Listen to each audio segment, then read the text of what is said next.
Welcome to MMT Chats. This episode brought to you by ISCAR with new ideas for machining intelligently.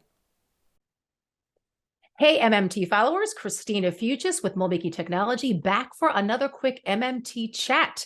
My guest today is a new editorial advisory board member from MoldMaking Technology, Mike Close, who is a senior tooling engineer for SMC Limited, and he right now is in Devens, Massachusetts, and the headquarters is Somerset, Wisconsin. I got that right, Mike? That's correct. Okay. Yep. So before we get started, I want everybody out there to not forget, I want you to like and subscribe to MoldMaking's channel. They say smash those likes, share the video, subscribe to MoldMaking's YouTube channel, and hit the bell to get alerts whenever MMT videos are available.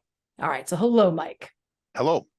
So why don't we start off with a little bit about who SMC is, and then we'll get into what your role is there. Okay, so SMC Limited is a contract manufacturer in the medical device space. We do drug diagnostics, drug delivery, and we are a full service manufacturer. We have sites in Devens, Massachusetts, our headquarters in Somerset, Wisconsin. There's a site in Amory, Wisconsin as well. There's one in Santa Rosa, California, one in Costa Rica, Oh, wow. one in India. And we have a design house in Ohio. Okay, you're everywhere. Yeah, we're everywhere, and we're pretty global. And we even have a medical device company that does a drug delivery device. It doesn't have medication for it. It's the vehicle to distribute medicine. At our site here, we are licensed and qualified to handle Schedule 4 drugs. So we can do the full gamut of manufacturing from injection molding through assembly, automated assembly, packaging, sterilization, all that. Okay. All right. So that's a lot. Actually, that probably came in pretty handy during the pandemic, did it not? It did. We were key employees and we worked. Yep. You were essential. Yep. We were essential. That's right. And I was mostly on site. I didn't work from home very often. A number of people had the opportunity to work from home, but I worked on site. And I would think the majority of people in manufacturing don't really have the choice to work off site. Yep. So that was one of the big deals, and the big appreciations in manufacturing was the guys and gals had to be on site to get the tooling and the components and the products that we all needed as consumers, right? As citizens. Right. So thank you for all that. All right. So why don't you give us a quick day in the life of Mike Close as a senior tooling engineer, to give a little snapshot of what you do every day? Yeah. Well, every day is different, but it's really all about collaboration. I am collaborating with my colleagues here in the plant as well as around the world. And so I can come in and be in meetings, be on a call with somebody in England or India. I can be in the tool room working with our support staff in the tool room to solve problems or just check up on progress on things that are happening there. We will collaborate on with engineers, our customers' engineers, with new product designs and do DFM on their product design, just all different kinds of stuff. And we recruit interns from some local colleges that are in plastics programs or mechanical engineering programs. And so I get a chance to teach and work with these young interns. And, I get to explain to them what that trig is for that they never thought they would use in their real life. Exactly. Or why they should have paid attention in geometry because it's necessary here in this kind of work. And I get a chance to teach them a little bit about what real life in the real working world is going to be like once they get out of college. They're usually juniors or seniors in college. And so I love that. They're a lot of fun. Yeah, I'm gonna say that's got to be a breath of fresh air for you too. Plus, you're just helping the industry move along. Is there anything in particular about this crew coming in that inspires you or that challenges you? Well, they're really brand new. So I had a meeting just a couple of days ago, and the two new guys were in there, and these guys are mechanical engineers. Okay. And the reason I asked them into the meeting was because one of our coworkers here wanted to have a little help understanding how to look at a mold design to pick out certain things on mold designs. And I thought that would be a good thing to do because I have found that mechanical engineers who graduate from college generally don't have a good handle on how to read a blueprint, which is surprising to Interesting. me. So I included them, and I found that these two guys, they, like you say, breath of fresh air. They're asking some really great questions. And so we've set up a continual meeting, a recurring meeting to, answer their questions and go over things and show them Push stuff them that along. they're not actually getting in college, but that are necessary and that they will run into in the real world once they get there. That is a recurring theme, especially the past, I don't know, 5-10 years, maybe, hearing from students and professors and people out in the work world that it's all, which still shocks me in some of these programs, that's all still very theory related. And it's not, no hands-on, no practical. This is how it's actually going to be used. And so these internships are just invaluable to especially for them. If you think about it, it gives them a really sneak peek. Do they really want to do this? Yes. Right? Yes. And it actually gives us a kind of a sneak peek as to a potential employee. Yeah. Exactly. 6 or 8 months down the road. And so I've been at SMC here for 9 years now. Okay. And there's a number of interns that have turned into employees and are working away here now doing their jobs. That's the way to do it. That's been really good. Yeah. Yeah. All right. So you have a wealth of experience in mold design, in mold building, in management, as well as on the materials and plastic part design side of things. What would you say in your career of all that experience? What has been the highlight? I think so. It's 46 or 47 years of work. So back before dinosaurs roamed the earth, there was no fax machine. Facsimiles. The Bridgeports didn't have digital readouts. It was really conventional machining and old school stuff.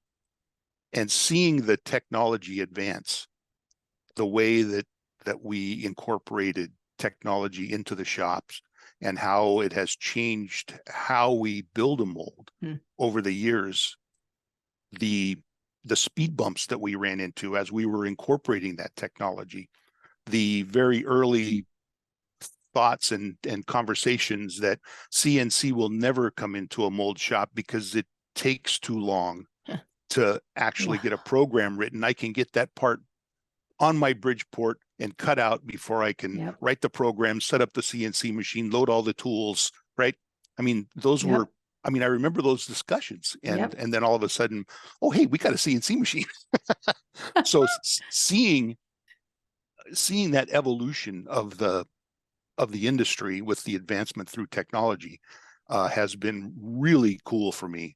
And I've really enjoyed watching it happen. And I'm always looking forward to seeing where it goes next. I mean, exactly. 5-axis now and 3D printing. 3D printing. I mean, automation. The automation is unbelievable in some of the shops that I've been through lately. And if you take it even further, you've got the predictive wear on your cutters and things like that make it way more automated even than just robot interface. So exactly. It's really cool. Amazing. It'll be neat. The young interns or the young employees that you've hired, in their career, like I can't even fathom that. What are they going to see? What has been what's going to be transformational for them? Because what they've even seen with their own world is so different from even when I grew up, that where this wasn't, when I started working, we didn't have those. So they were born with those. Right. So it's good. That's going to be exciting aspect of manufacturing to see. I mean, I talked to these guys about having to design and build a molds with only a 2D part drawing with multiple pages and multiple sections. And we have to take those 2D images and put them in our heads and convert that into 3D stuff that we can, transfer back onto paper again, all in 2D. Now you have a 3D CAD system. You can spin that stuff around and it's really easy, easier. Yeah, easier. Exactly. Yeah. back then easier. it was you know, it was different, Yeah, it but was it was the different. job. Mm-hmm. And today's job is different, and it Yeah. is evolving. So you So only know what you know, right? yeah, Until something exactly. comes along to transform how you're doing it, which I don't care what the technology is, there's always going to be that resistance because you have to learn it. So there's always going to be that downtime or that learning curve, even in Yep. the end, even when in the end it's going to be faster and better. You just have Right. to get there. All Yep. right. So one of the exciting things I think about you is your global experience. So we have to talk a little bit about you were in Thailand for a couple of years and you were overseeing a 70, I think it was a 70-man mold shop. So can you Yeah. talk a little bit about what were your takeaways when you came back from that? What did you learn and what are the differences between that job in the US versus in Yeah. Thailand? So in Thailand, I was the technical director, and so I had a co-leader there who was from China, Okay. and the company, the headquarters of the company was in China. And I found that the biggest differences that I ran into were cultural. The Thai culture is a very old culture, and they're an agricultural culture, Mm. and they're and this was 12 years ago when I was there. So they were getting into manufacturing, and there were large industrial estates that were being put up with major manufacturing going on there.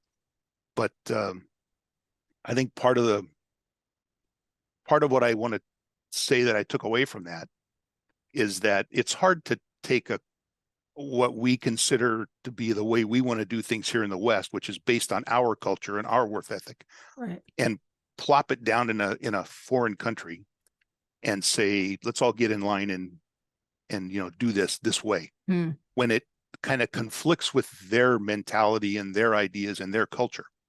And we don't we expect them to bend to our way when we really need to be bending their way, because we're now in their country and working within their culture. And sometimes that was challenging. Sometimes they received what I had to teach very well, but sometimes there was some pushback. And so yeah, it's the biggest thing is culture, and really understanding the culture before you try and drive something. Yeah. Well, you know what's interesting about that? I see that same conversation happening within US shops when a mold builder shop tries to create a certain culture with, we'll say, the next generation, whether it's the millennials or the whatever the next one is, the Gen Zs. It's kind of the same type of challenge. Like the more seasoned professionals, right, in the shop try to push the way they do things on a culture coming in that they don't want to do it that way. They don't work Right. that way. And I've come to learn, initially, even I was resistant to that kind of a change in thinking, but I'm starting to embrace it more because it's not so much wrong as it's just different. And we have to open our minds as to, how to work differently. And Yep. maybe it's not always wrong just because it's different. So I can see there's a correlation between your experience in Thailand and that type of an actual, what do you want to call it? A physical culture, like a legitimate culture difference to a next generation culture that every shop has to deal with. Yeah. And I mean, I was, I've been traveling to Asia since the late 1980s, 89, 90, like that, visiting shops over there. And so by the time 2000 came around and China really opened their doors, there was already good manufacturing there, but China was learning how to manufacture for the West through that time frame. But I think that's kind of where Thailand was when I was there. Got it. They were a little behind where China was in the early 2000s, and behind where we were in the West, trying to advance things. And so yeah, it was just it was interesting. Learning It was a lot of fun. Yeah. All right. So it seems like most of your expertise lies in design. And I know you've said that you've learned to work efficiently with engineers to develop really good quality product designs. Yep. What is the key to that type of working relationship? I think that I like to develop a relationship with the engineer where I respect what he's got on paper or on the screen. I understand. I want to understand what the part function is. I don't want to say the first thing out of my mouth is that'll never work. I want to understand how it works, what it does, and then offer suggestions about different ways we can improve it to make it moldable, or where we can actually build a mold to be able to produce the part. And it's just a matter of, I don't want to go in like I know everything. I want to offer suggestions and get feedback and try and find an equitable solution that works for everybody. We still have to have his engineering requirements, right? Hole sizes or positional things. We also need certain things for the mold. So we have mold making requirements. You can't have a 1/16 core pin that's 6 inches long. Exactly. And we also need to be able to produce something that the molders can make. So we can't have really thick walls in certain areas. We've got to maintain our even wall thicknesses and follow, the general good design guides. So just try to work with the engineers along those lines without trying to hammer them into submission. Exactly. Collaboration, right? It's all collaboration. And it's easy. It's easier said than done. And a lot of times it's putting that pride on the shelf too. And just to have that open conversation, because everybody brings something to the table, right? And to look at things differently. And you can never think that you know everything. No way. No matter how long you've been doing it, right? Exactly. Yeah. All right. You also told me that you enjoy finding ways to streamline the manufacturing process. So that kind of intrigued me a little bit. And that's always an ongoing initiative with a lot of shops. So give me an example of a way that you have streamlined manufacturing. One of the first things I did was when we got our very first CNC EDM machine. It was driving me nuts how long it took us to set up the electrodes, because we weren't making the electrodes right on the center of the spindle. I didn't feel like we could afford to invest in 3R pallets every time we needed to build electrodes for a new mold. So I came up with a special way to hold electrodes, and we would put them in these holders that we'd use over and over again. But that meant that we had to probe each electrode in each holder to find its center. Okay. So I found a way to get a little CMM machine and probe the electrodes before we set them in the EDM machine. So I was putting them on center ahead of time, and then transferring the data from the CMM into the tool table of the EDM machine.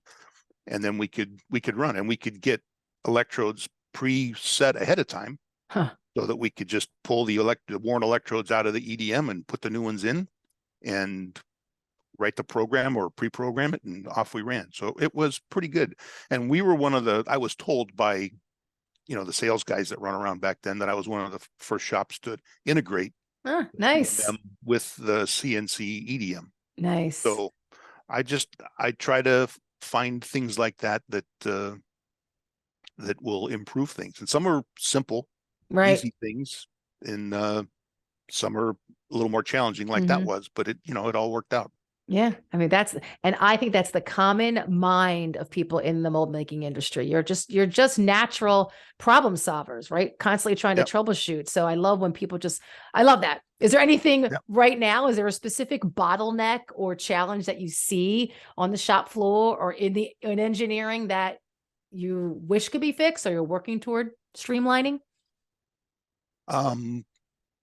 There's some things here, everywhere, but I've been one day at a time.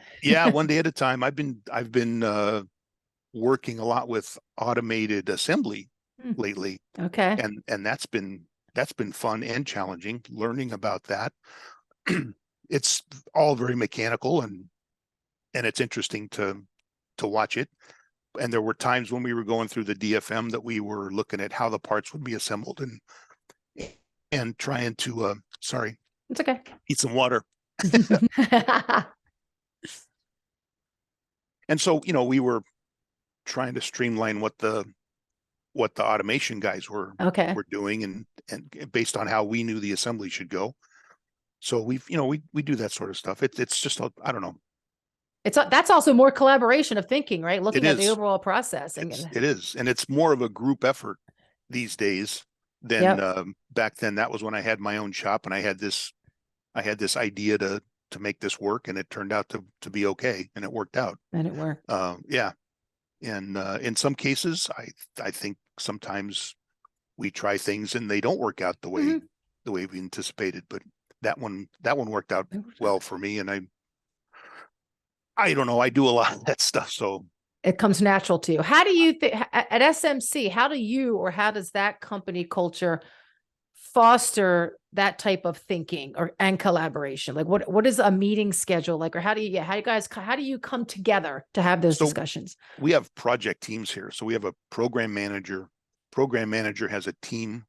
The program manager will handle, a few customers, and under that manager will be a tooling engineer, project engineer, quality engineer, maybe an automation engineer if there's automation involved in their final product. And so it's a team, and we all get together and collaborate like that. Okay. Here in Devens, we have 4 or 5 tooling engineers. So we have, and we're all working on different projects, but we all get together for mold design reviews. We get together for different types of, meetings where we just are collaborating about how we're setting things up. One of the initiatives now is the mold spec sheet. If you think about RFQs and how RFQs get sent out, there's an old SPM, SPI mold spec sheet that ticks off all the boxes of how you want the mold quoted. And we're kind of taking that to a different level with today's new technology. And we're adding multiple pages to the spreadsheet that include our incoming mold inspections and our design review checklists and the end of arm tool checklists and all that stuff. So it's, incorporating a lot of that sort of stuff. So it's we getting more collaborate nitty along those gritty. lines. Yeah. Yeah, that's cool.